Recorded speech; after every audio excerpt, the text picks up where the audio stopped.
स्वराज तंत्र में पेश है प्रमोद कुमार की रिपोर्ट, आवाज संजय श्रीवास्तव की।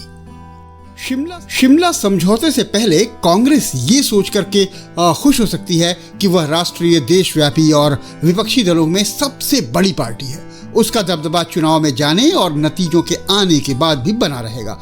पर सच तो ये है कि इस विपक्षी एकता में सबसे बड़ी कुर्बानी कांग्रेस को ही देनी होगी, और अगर वो इस कुर्बानी से बचती है या बचाव के चक्कर में कुछ उछल कूद करती है, हरकतें करती है, तो सबसे ज्यादा नुकसान भी उसी को होगा। आइए देखते हैं कैसे।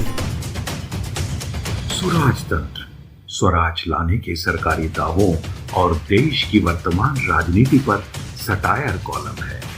हिंदुस्तानियम पर इसे पेश कर रहे हैं प्रमोद कुमार। विपक्षी दलों के एक साझा उम्मीदवार के संभावित फार्मूले में अगर किसी को सबसे ज्यादा कुर्बानी देनी पड़ेगी तो वो कांग्रेस ही होगी। फिर कांग्रेस को उम्मीद से कम सीटों पर अपना प्रत्याशी खड़ा करने का मौका भी मिलेगा। हो सकता है कि विपक्षी एकता के नाम पर और साझा उम्मीदवार के नाम पर कांग्रेस को कुल लोकसभा सीटों के आधे या आधे से भी कम सीटों पर चुनाव लड़ने का मौका मिले। कांग्रेस के पास लड़ने के नाम पर आधी लोकसभा सीटें आ भी गई तो सफलता प्रतिशत, स्ट्राइक रेट, उसका भी सवाल बना रहेगा। कांग्रेस को 2019 में औसतन 10% वोट मिले थे और जिन 421 सीटों पर वह लड़ी थी उसमें से वह मात्र 52 जीत पाई थी। इस बार ये प्रदर्शन सुधरेगा जरूर, पर कितना? भाजपा के खिलाफ लामबंद विपक्ष के जो 15 दल हैं उनमें से केवल तृणमूल कांग्रेस ही ऐसी थी जिसने 2019 के चुनाव में 62 में से 22 जगह सफलता पाई थी। जदयू को 16 सीटों पर कामयाबी मिली तो शिवसेना के 23 में से 18 लोकसभा सीटें आ पाई थी। एनसीपी और समाजवादी पार्टी को केवल 5 लोकसभा सीटों पर सफलता मिली थी। इसी तरह आरजेडी के 21 प्रत्याशी मैदान में थे और केवल 2 ही विजयश्री प्राप्त कर पाए। इस हिसाब से सबसे खराब प्रदर्शन कांग्रेस का रहा था। समाजवादी पार्टी, जिसे 2019 में केवल 5 सीटें मिली थी, वो इस बार 50 से कम सीटों पर समझौता नहीं करेगी। यही तेवर पश्चिम बंगाल में टीएमसी का होगा।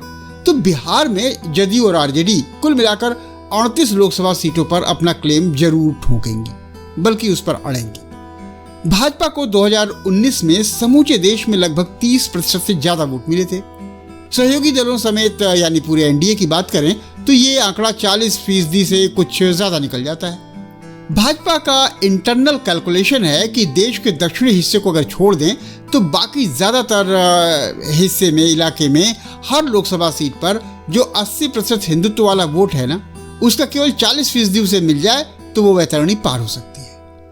भाजपा के पास अभी वक्त है, सो दक्षिण में द्रमुक को कैसे कमजोर कर सके इसका इंतजाम कर सकती है। अगर वो ऐसा कर लेती है तो वहां भी कुछ सीटों का इजाफा भाजपा के पक्ष में या एनडीए के किसी घटक दल को हो सकता है। भाजपा अपना आशंकित घाटा जो है वो इस हिसाब से पूरा कर लेगी या पूरा करती दिखती है, पर कांग्रेस इतनी मजबूती से ऐसा करती नहीं दिखती। कांग्रेस के पास केवल मध्य प्रदेश, छत्तीसगढ़, राजस्थान, कर्नाटक ही मेन टर्फ होगा जहां वो खुलकर खेल सकेगी। पिछले लोकसभा चुनाव में 10 सीटें कम आने से लोकसभा विपक्ष के नेता पद से कांग्रेस को हाथ धोना पड़ा था। सो इस स्थिति में तो वह रीजनल पार्टी बनकर न रह जाए, ये कांग्रेस को देखना पड़ेगा। एक बात और, राहुल ने जो नैरेटिव दिया है, नफरत की दुनिया में प्यार या प्यार की दुकान जैसे नैरेटिव, उससे जनमत बहुत ज्यादा प्रभावित होगा ये कहना कठिन है। गैर भाजपाई वोटरों के लिए इससे अलावा किसी बहुत स्ट्रांग, मजबूत नैरेटिव की जरूरत हो सकती है। इस पर भी ध्यान देना होगा।